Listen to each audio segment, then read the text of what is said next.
রাশেদের কাছ থেকে জেনে নিব যে মেহেরপুরে শেষ সময়ে প্রচারণা কেমন জমে উঠেছে। তো আর কয়েকদিন বাকি এবং তারপরে আজকে যে প্রচারণা সেই প্রচারণা কিন্তু আজকে শেষ দিন।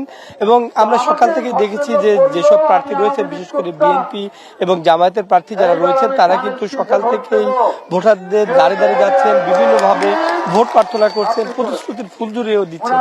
তো আমি এখন আছি মেহেরপুর সদর উপজেলার মেহেরপুর 1 আসনের যে বলিয়ারপুর গ্রামে, সেই বলিয়ারপুর গ্রামে এখন বক্তব্য রাখছেন মেহেরপুর 1 আসনের বিএনপিতে মনোনীত প্রার্থী মাসুদ হারুন।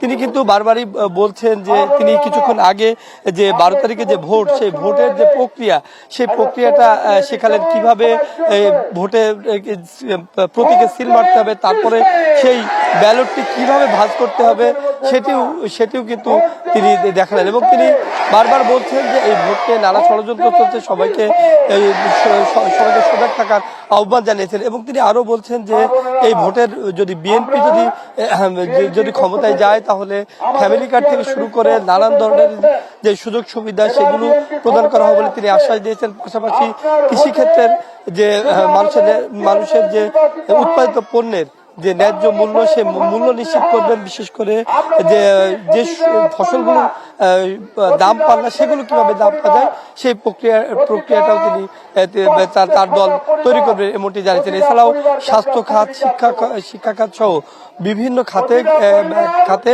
তাদের যে উন্নয়ন, সেই উন্নয়নের ধারাবাহিক অব্যাহত রাখবে। পাশাপাশি স্বাস্থ্য খাতে যেসব সমস্যাগুলো রয়েছে সেগুলো চিহ্নিত করা হবে বলে তিনি আশ্বাস দিচ্ছেন। পাশাপাশি আমরা দেখেছি যে সকালবেলা থেকে জামাতের যিনি প্রার্থী রয়েছেন, বিশেষ করে জামাতের প্রার্থী যিনি রয়েছেন, সেই প্রার্থী বিভিন্ন শহরের বিভিন্ন জায়গায় আমরা দেখেছি তারা গণসংযোগ করছে।